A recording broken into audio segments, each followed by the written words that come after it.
तब्दीलियां तब्दीलियां तब्दीलियां पता नहीं कब ये जान छोड़ेंगी पाकिस्तानी टीम की। पाकिस्तान ने 2024 से लेकर अब तक 33 T20 मैचेस खेले हैं, जिसमें पाकिस्तान ने 38 तब्दीलियां की हैं, जबकि दूसरे नंबर पर हमारे हमसाए, शरारती हमसाए, जिन्होंने 31 मैचेस के अंदर 35 तब्दीलियां की हैं।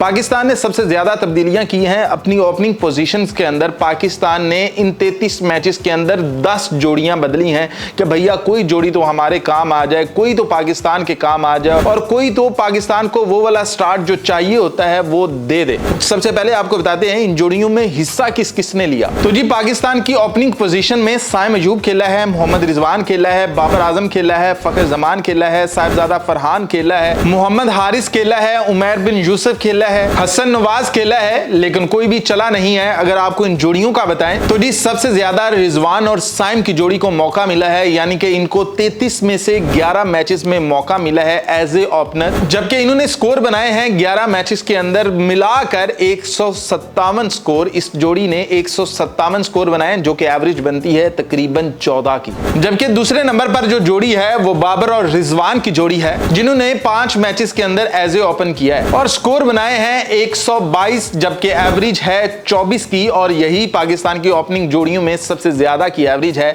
लेकिन यहां पर मसला आता है स्ट्राइक रेट का, यहां पर मसला आता है स्लो खेलने का कि ये T20 को टेस्ट बना देते हैं, तो एवरेज चाहे ये 24 की ले भी गए हैं तो ये सबसे निकम्मी जोड़ी समझी जाती है पाकिस्तान के कुछ हलकों में। जबकि फिर बात करते हैं हसन नवाज और मोहम्मद हारिस की। इन्होंने 5 मैचेस के अंदर एज ए ओपनर आए हैं ये, और 5 मैचेस में इस जोड़ी ने 82 स्कोर बनाए हैं, मतलब तकरीबन 16 की एवरेज। फिर जो जोड़ी दूसरे नंबर पर कामयाब है वो है बाबर और साइम की जोड़ी। इसने 4 मैचेस के अंदर 80 स्कोर बनाए हैं, जो कि बनती है तकरीबन 20 की एवरेज। फिर आता है जी उमैर बिन यूसुफ और साइम अयूब, जो कि 2 मैचेस के अंदर खेले हैं और 79 स्कोर बनाए हैं, जबकि इनकी एवरेज बनती है 79 की। फिर आ जाते हैं जी बाबर आजम और साहिबजादा फरहान की जोड़ी पर। इन्होंने सिर्फ एक ही मैच एज ए ओपनर खेला है और उसमें 17 स्कोर ही बनाए हैं, यानी कि 17 की एवरेज है। तो जी कहा गया कि बाबर और फरहान की जोड़ी ठीक नहीं है, तो इसलिए रिजवान और फरहान की जोड़ी बना देते हैं। तो जी इस जोड़ी ने भी एक ही मैच खेला है और उसमें स्कोर बनाए हैं पूरे 8। तो जी कहा गया कि बाबर भी नहीं चलेगा फरहान के साथ, रिजवान भी नहीं चलेगा, तो उमैर बिन यूसुफ को फरहान के साथ चलाते हैं। इस जोड़ी ने गैस करें कितने मैच खेले होंगे?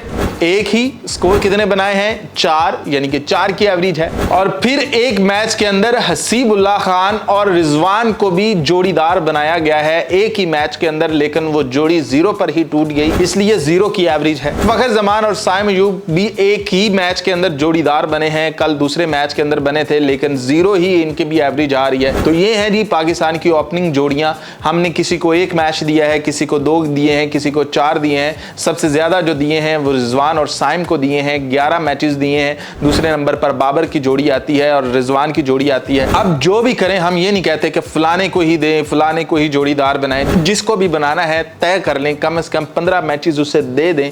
कम से कम 15 मैचेस के बाद पता चले कि भैया ये नकारा थे, ये कुछ नहीं थे।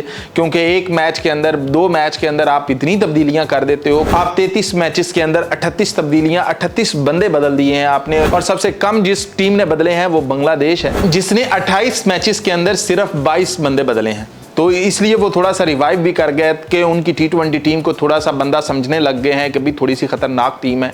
वरना बांग्लादेश का तो यही हाल था कि बस आए और गए, जैसा पाकिस्तान का चल रहा है। तो पाकिस्तान को थोड़ा सा मुस्तकिल भी होना पड़ेगा, पाकिस्तान को अपनी फील्डिंग पर काम करना पड़ेगा और पाकिस्तान को अपने कॉम्बिनेशंस बना लेने चाहिए, क्योंकि आप वर्ल्ड कप इतना भी दूर नहीं।